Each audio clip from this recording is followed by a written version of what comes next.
अर्जुन बोलते हैं, माधव जब चारों ओर घना अंधेरा छा जाए तो क्या करे। इसका श्री कृष्ण उत्तर देते हैं, इसका मतलब तुम ही प्रकाश हो। जय श्री राम दोस्तों, मैं हूं शौर्य और आप देख रहे थे इंडियन पीओवी। अभी कुछ समय पहले मैं यूट्यूब पे देख रहा था, एक यूट्यूबर है ऑफिशियल पीइंग ह्यूमन करके। उसने अपने नाम के स्वरूप एक वीडियो में महाभारत, रामायण और शिव जी को मिथ्या बताया था और उनका मजाक भी उड़ाया था। उसने राम सेतु, द्वारका और ऐसी कई चीज़ों को जो हिंदू फेथ के साथ जुड़ी है उनको मिथ्या और उनका मजाक बनाया था। दोस्तों, इन सब का जवाब देने का वक्त आ गया है और फैक्ट्स पर रोशनी डालते हैं कि असल में क्या सच है। तो इन बीइंग ह्यूमन जैसे कुछ लोग महाभारत को कहानी बोलते हैं। आज के पोस्ट ट्रूथ एरा में ऐसे वाइल्ड क्लेम्स जो रिलीजियस माइथोलॉजी को रियल हिस्ट्री बताने की कोशिश करते हैं और ये कुछ भी क्लिप्स चलाकर सिर्फ मजाक उड़ाने से मतलब रखते हैं। ये कभी भी फैक्ट्स पर बात नहीं करते, लेकिन मैं बिना फैक्ट्स के वीडियो बनाता ही नहीं। और मैं आपको कई उदाहरण दूंगा। सबसे पहले एक दिल्ली की रिसर्चर है सरोज बालाजी। इन्होंने 10 साल तक साइंटिफिक रिसर्च किया और पाया महाभारत का युद्ध 3139 BCE में हुआ था। हाँ, 3139 BCE। आप उनकी रिसर्च भी देख रहे होंगे स्क्रीन पर और आपको डिस्क्रिप्शन में सारे सोर्सेज के लिंक मिल जाएंगे, आप जाकर खुद वेरीफाई कर सकते हैं। उन्होंने ये गणना नासा के एस्ट्रोनॉमिकल सॉफ्टवेयर पे की थी और उन्होंने एग्जैक्टली 200 ग्रह और नक्षत्रों का एग्जैक्ट मैच पाया था। आर्कियोलॉजिकल, जियोलॉजिकल और डीएनए सारे एविडेंस मैच होते हैं। एक और एग्जांपल है डॉक्टर ज्ञानेश्वर चौबे जी की रिपोर्ट। उन्होंने उसमें बताया कि जो महाभारत में ट्राइब्स मेंशन है उनका जेनेटिक लीनिएज भारत के सबसे पुराने लोगों से मैच होता है।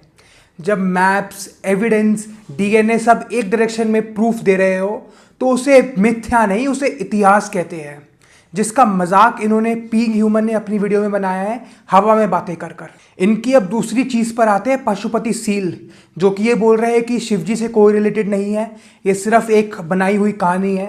Again, why is not a Shiv? Rudra is not Pashupati. He's Pashugna, somebody who kills, animals, because he's a destructive force, right? तो सबसे पहली बात, सब लोग जानते हैं कि शिव जी को ही पशुपति कहा जाता है। ये ऋग्वेद में भी लिखा है। इसका अर्थ होता है पशुओं का स्वामी। और ये बोल रहे हैं कि ये जो एक बायस होता है कि कोई प्रेजेंट की चीज़ को हम पास से कनेक्ट करते हैं, तो शिव जी कोई प्रेजेंट की चीज़ है नहीं। ये इंडस वैली सिविलाइजेशन से पहले भी थे, इंडस वैली के वक्त भी थे और इंडस वैली के बाद भी है। तो ये कोई प्रेजेंट की चीज़ को पास से उठा के कनेक्ट नहीं किया है। दूसरी बात, उसमें जितने भी आसपास जानवर और चीज़ें दिख रहे हैं वो पशुपतिनाथ को ही सिंबलाइज करते हैं, पशुओं के स्वामी। और जो उसमें बुल दिख रहे हैं वो नंदी जी को सिंबलाइज करते हैं। कहने को तो आप बोल सकते हैं कि ये आपकी मिथ्या है, आपका वो है, पर प्रूफ तो आपके पास भी नहीं है कि सिंबलाइज नहीं करते। प्रूफ आपको देना है क्योंकि आप मना कर रहे हैं। And for a fact, ministry of external affairs ने भी योगिक कल्चर को 2700 BCE से बताया है। तो ये कोई नई चीज़ नहीं है।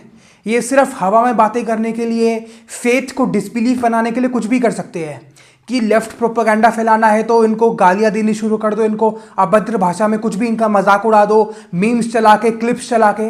लेकिन देखो, ये सारी चीज़ें यहाँ तो नहीं चलेंगी, कम से कम बिना फैक्ट्स के तो नहीं चलेंगी। और सबसे बड़ी बात जो इन्होंने क्लिप्स लगाई है, ये अलग अलग लोग बोल रहे हैं हिंदू राष्ट्र, हिंदू राष्ट्र। पहली बात तो इंडिया 80% हिंदुओं का देश, हिंदू राष्ट्र नहीं कहलाएगा तो क्या कहलाएगा। ये देश संविधान से चलता था, संविधान से चलता है और संविधान से ही चलेगा।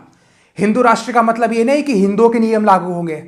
जब अंग्रेज मैरिज एक्ट्स को हटा रहे थे तो हिंदुओं के मैरिज एक्ट में से सती प्रथा को हटाया गया और किसी हिंदू ने उसको विरोध नहीं किया, क्योंकि सब जानते हैं सती प्रथा कोई अच्छी बात नहीं है। लेकिन एक खास धर्म में किसी भी चीज को हटाया नहीं गया, चाहे वो कांग्रेस की सरकार हो या किसी और की सरकार हो।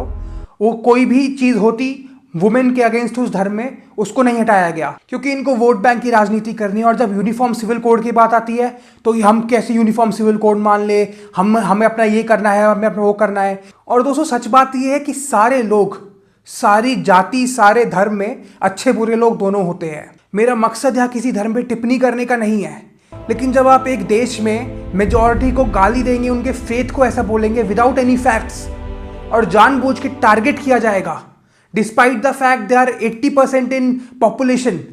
किसी भी देश में, किसी भी कंट्री में जो भी एथनिक ग्रुप या जो भी कास्ट मेजॉरिटी में होती है उसका हमेशा रिस्पेक्ट किया जाता है। माइनॉरिटीज़ की भी रिस्पेक्ट होती है, लेकिन मेजॉरिटी की रिस्पेक्ट तो स्पेशली होती है क्योंकि वही आपका एक तरीके से देश फॉर्म करती है। यहाँ पे उल्टा है, इंडिया में माइनॉरिटीज़ की रिस्पेक्ट मेजॉरिटी से ज़्यादा है।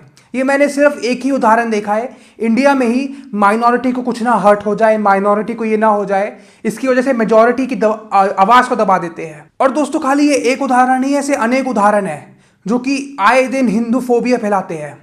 जब कोई दूसरा धर्म कुछ गलत काम करता है तो उसमें ये लोग शांत रहते हैं, लेकिन अगर कुछ हिंदू धर्म में कुछ हो जाए, और मैं मानता हूँ बहुत सारे कट्टरवादी हिंदू हैं जिनका मैं बिल्कुल समर्थन नहीं करता, वो देश के लिए हित नहीं चाहते, वो भी बहुत इर्रेशनल बातें करते हैं, लेकिन ये सिर्फ कुछ उदाहरण दिखाकर पूरी कम्युनिटी, पूरे फेथ को ऐसा दिखाते हैं, ये मैं बिल्कुल अगेंस्ट हूँ इसके। अगर ये लोग बोलते हैं कि आप कुछ इस्लामिक टेररिस्ट को ये नहीं बोल सकते कि इनकी वजह से पूरा इस्लाम खराब है, ये सेम अप्लाई होता है हिंदुइज्म पे, पर इसमें वो लोग भूल जाते हैं। बिना किसी फैक्ट्स, बिना किसी एविडेंस के ये लोग फालतू की बकवास करते हैं सिर्फ। और अब इन बीइंग ह्यूमन की राम सेतु वाली बात पे आते हैं। इन्होंने राम सेतु को बिल्कुल ही खारिज कर दिया। राम जय राजा राम, राम राम जय सीता राम। लेकिन इसकी पॉसिबिलिटी भी है कि यही राम सेतु हो, क्योंकि हमारे फॉर्मर जियोलॉजिकल सर्वे डायरेक्टर डॉक्टर बद्री नारायण ने कहा है कि ये ऊपर की लेयर जो ये इंडिया और श्रीलंका के बीच का ब्रिज है, ये मैन मेड है। और इसरो ने भी बोला है कि इसका रामायण से कुछ लिंक हो सकता है। देखिए, हो सकता है ये जो अभी ब्रिज है श्रीलंका और इंडिया के बीच, ये राम सेतु हो, लेकिन एक ये भी पॉसिबिलिटी है कि ना हो, क्योंकि अभी तक इसकी कोई स्ट्रॉन्ग एविडेंस आया नहीं है, और मैं बिना एविडेंस के बोलता भी नहीं, क्योंकि हो सकता है ये किसी और ओशन में राम सेतु हो, क्योंकि जो पुरानों में लंका की डिस्टेंस लिखी है भारत से, वो अभी इतनी मैच नहीं करती। तो हो सकता है राम सेतु कहीं और बनाया गया हो, और अभी हमने ओशन की रिसर्च ही कितनी करी है। तो दोस्तों इनकी एक और बात पर आते हैं। इन्होंने द्वारका को बोला है कि जो सिटी मिली है वो एकदम नकली है, मिथ्या है, सब कुछ है। ये बिना एविडेंस के कुछ भी बोल देते हैं जो उनके मन में आता है, जो उनको डिफेम करने के लिए बोलना होता है। दोस्तों हकीकत में 1983 से लेकर 90 तक नेशनल इंस्टीट्यूट ऑफ ओशनोग्राफी के डाइवर्स ने खुद समुद्र में जाकर स्टोन वॉल्स, बहुत सारे स्ट्रक्चर्स, हार्बर स्ट्रक्चर्स को पाया। और इंडिया के टॉप आर्कियोलॉजिस्ट एस.आर. राव ने भी कंफर्म किया है कि 1500 BCE में डूबी हुई सबमर्ज सिटी हो सकती है। तो आप एक ऐसे इंसान पे विश्वास करेंगे जिसकी कोई क्रेडिबिलिटी नहीं है, या इंडिया के टॉप आर्कियोलॉजिस्ट एस.आर. राव पे बिलीव करेंगे? चॉइस आपकी है। और सवाल सिंपल है, अगर ये कहानी होती तो समंदर के नीचे सिटी कैसे मिलती? ये अपनी वीडियो में लास्ट में एक क्लिप दिखाकर ये बताने की कोशिश करते हैं कि हिस्ट्री टेक्स्ट बुक में सब सही लिखा है। दोस्तों अभी रिवीजन से पहले, जो अभी नई NCERT आई है, उसके रिवीजन से पहले हिस्ट्री टेक्स्ट बुक में लिखा था कि Mughals were very kind rulers. सबको पता है मुगल्स कितने काइंड थे। जजिया टैक्स, आप कोई भी बाबरनामा, अकबरनामा उठा के पढ़ लीजिए, आपको अपने आप सच्चाई दिख जाएगी। ये सारी चीज़ें मुगल बादशाहों ने अपनी खुद के टेक्स्ट बुक में लिख चुकी है। और जब ये लोग बोलते हैं कि इन्होंने कुछ नहीं किया था, ये बड़े ही अच्छे लोग थे, इंडिया का विकास किया था, इंडिया का वो किया था, इन लोगों ने इंडिया में लूटा था। मुगलों के तो किस्से ऐसे हैं कि आप सुनोगे तो आपके रोंगटे खड़े हो जाएंगे। ये सच्चाई है जो आज तक किसी ने बताई नहीं है। आप एक बार जाके खुद गूगल सर्च करिए और पढ़िए इनके बारे में। अगर मैं इस वीडियो लंबी बनाता तो मैं आपको पूरा विस्तार से बताता, लेकिन अभी मेरे पास वक्त की थोड़ी कमी है। दोस्तों हमारे कल्चर की ब्यूटी ही यही है कि हमारे पास फेथ भी है और साइंस भी। हमारे यहाँ पर तर्क वितर्क का बहुत महत्व है। शास्त्रार्थ करके एक वर्ड आता है जिसमें दो लोग आपस में, विद्वान लोग बैठकर शास्त्रों पर चर्चा करते हैं। दोस्तों डिस्कशंस हमेशा से हमारे कल्चर में इंपॉर्टेंस है और आगे भी इंपॉर्टेंस रखेंगी, लेकिन बिना किसी फैक्ट्स, बिना किसी एविडेंस के आप दूसरे लोगों पर ऐसे इल्ज़ाम लगा रहे हैं, किसी के सेंटिमेंट्स को हर्ट कर रहे हैं, ये सही बात नहीं है और ये होना नहीं चाहिए। और अगर होगा तो इसका जवाब मिलेगा। जब तक मैं हूं, जब तक दूंगा जवाब। और अभी हो सकता है मेरे पास सब्सक्राइबर्स ना हो, फॉलोअर्स ना हो, तो ये वीडियो कॉपीराइट डाउन हो जाए, लेकिन ये वीडियो मेरे पास सेव रहेगी और कहीं ना कहीं मैं अपलोड जरूर करूंगा। आप लोगों से बस यही कहूंगा, कोई भी आपके फेथ का मजाक उड़ाए तो उसको गुस्से से नहीं, फैक्ट से जवाब दो। ये मिट्टी केवल धरती नहीं है, ये सभ्यता की शपथ है। जहां राम है वह प्रमाण भी मिलेगा और परंपरा भी। दोस्तों इस वीडियो में इतना ही। अगर आपको अच्छे लगे तो लाइक करिए, शेयर करिए, सब्सक्राइब करिए। मिलते हैं आपसे अगली वीडियो में। जब तक के लिए जय श्री राम, जय हिंद।